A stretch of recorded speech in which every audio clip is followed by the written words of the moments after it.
In this video, I'll do an overview of the menu project. So look at it here inside of Canvas. This should look relatively similar to you, maybe different colors, maybe a change or two in here, but for the most part, here we go. So the idea, the background behind this is that you have written the creative brief and designed a logo for your restaurant, and now we are continuing with the restaurant endeavor and we'll create the menu. The process: continue your research, come up with many ideas for menus, and by ideas I don't mean like menu items, although you do have to come up with those, but I mean a unique way of making a menu that you would say that's worthy of a graphic designer's portfolio. One of the ways that you can make a menu unique is with special techniques such as die cuts. And all a die cut means that is instead of something being cut rectangular, it comes from the old term where a die had to be made that would actually stamp, like a cookie cutter would be an example of a die cut. You can make any shape you want, but for a menu, sometimes when it folds up and it creates one shape and it unfolds and it creates another, and in the examples you'll see there's the one that's a peacock that's like that. An emboss or a deboss is just simply pushing the paper in. So you there's different techniques for doing this to mimic it yourself, and I'll lead you in the direction of techniques for a lot of these different things here in a second. Another would be like gold leafing, or in professional printing they would call this foil stamping. And all of these are very expensive to have done at a printing facility, but almost all of them can be mimicked at home. So you would get your piece printed, and then you would use a technique, well, a die cut. You would just simply cut very carefully with your X-Acto knife, emboss, deboss. You would use a little tool to push the paper. Gold leaf, you can buy different foils at Michael's. Spot varnish, you could use fingernail polish to achieve. And also consider the idea of specialty paper. You have, there's at least 3 Kelly papers in South Orange County or around the area that you'd be able to go to including into mid and upper Orange County as well. If you want to start doing research, here's a good place to start on special techniques. This was done by students at Cal Poly, and they each were assigned a different one of these special techniques, and they made a PDF on how to do it. So that's a good place to start, read, and then of course you've got YouTube where you can watch videos of people doing these special techniques. And what you'd want to do is try out a couple of your ideas on scrap paper, then on paper that you've printed on, to see how it'll work on a better quality paper and how it'll work out with the text around the special technique. And then once you kind of have a good idea of what shape your menu is going to take, then you can start laying out your text in Illustrator, and then finally you do a final execution of the menu. Now before I get into more specifics, let's look at past student work and just point out some of these like techniques. So this one, the only technique here is just the fold in the menu, but it's just such a beautiful print, and then on a specialty paper here, so that makes that one stand out. This was a book that was actually assembled by the students, so that's what really makes that one stand out. And the idea was to make this look like a family photo album. So from a distance, I could tell you that's what it is and you'd believe me, but when you read the print in it, you see that each page is actually an item or two that is available to order in the restaurant. And she did this beautiful, this is almost like an emboss, or a deboss actually, because if you run your finger over the black cover, your finger would sink in a little bit here to the red, but it's not actually pressed in. What it is a die cut. She cut this shape out of the black cover, and then it has an inner red cover that is exposed to give that look.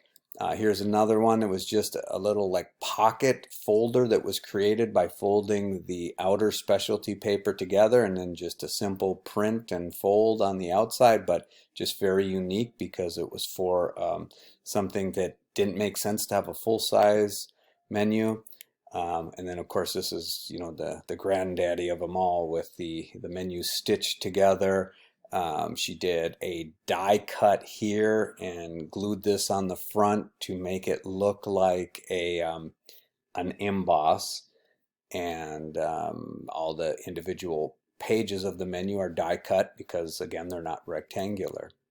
Okay, so let's get into the requirements. The menu will be fully executed, meaning that it will be printed and crafted as appropriate, even if you're in a 100% online class. So it would go back to like the first project you did, where you'll end up having to take photographs of it, which is a very real world experience, because for your online portfolio, that's the only way you're going to get to show graphic design projects that you have crafted, is by getting good photographs of them.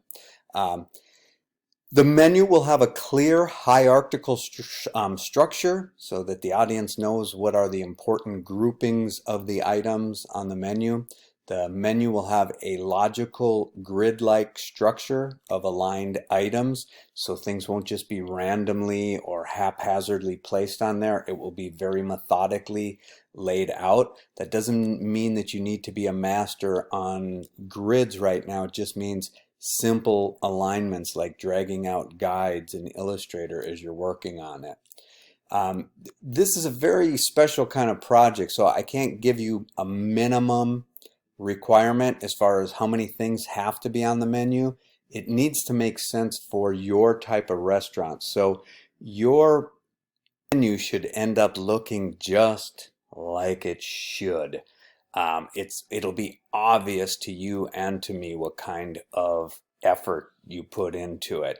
If you feel like, oh yeah, I accomplished this menu, but it really wasn't that great of an effort, if it's perfect, it looks awesome, then, you know, obviously shoot me an email, run it by me. But for the most part, if it just looks okay, then try incorporating one of the special techniques, special paper, to make it that much more interesting. Okay, so here are things that you should consider. Most menus have prices on them. There are some exceptions to this, but unless you have a good reason and have actually run it by me, I will be expecting to see prices. We are not doing fast food menus, so there is an expectation for high quality and or unique menus. A menu simply printed on 8.5 by 11-inch white paper with no special technique or another aspect will be considered a below average execution and graded as such. Show me that you know how to design. You know, show yourself that you know how to design. Great and appropriate hierarchy. All of the important type kern, pay special close attention to numbers. No widows, which is a word or less than 7 characters on a line by itself, and those just draw attention to himself because it's just something sitting there by itself. The menu should have balance. The menu should have some repetition of form, which is usually taken care of in the typography, but sometimes with graphic elements, you do not have to have pictures on your menu. Most upper scale restaurants do not, but if you feel like it should, you are more than welcome to incorporate pictures. You can incorporate graphic elements from your logo and so on.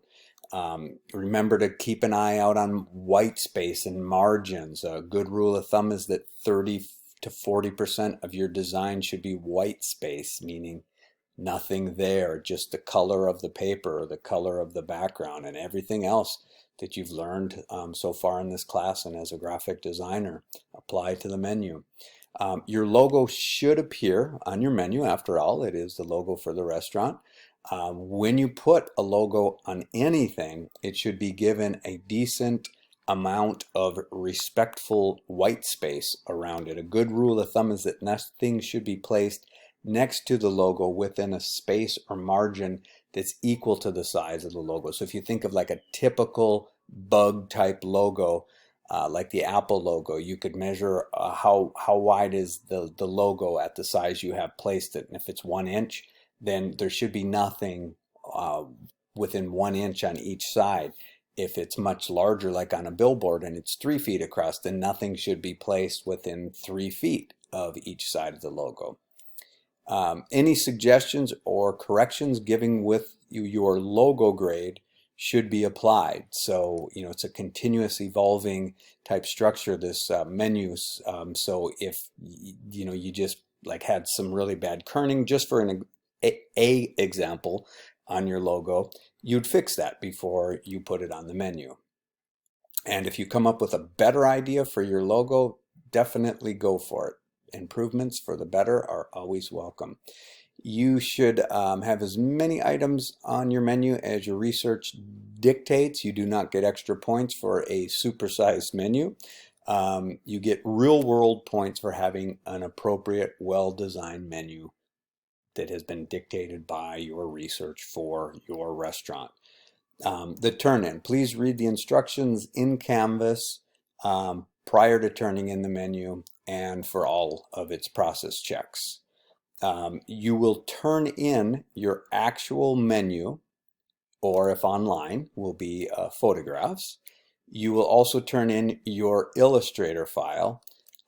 Later, you will also use your menu in a photo shoot of the entire restaurant project. So make sure you hold on to the menu and keep it in good shape, because if you go through and you look at the examples from previous semesters, you'll see that there's photographs where the menu is placed next to the package design, and so we're going for a whole multiple project shoot by the time this whole project or class is over with. And as always, it's never a bad idea to put yourself in the teacher's shoe and look at what I actually have written on the rubric, so you can see in particular things that I'm grading for.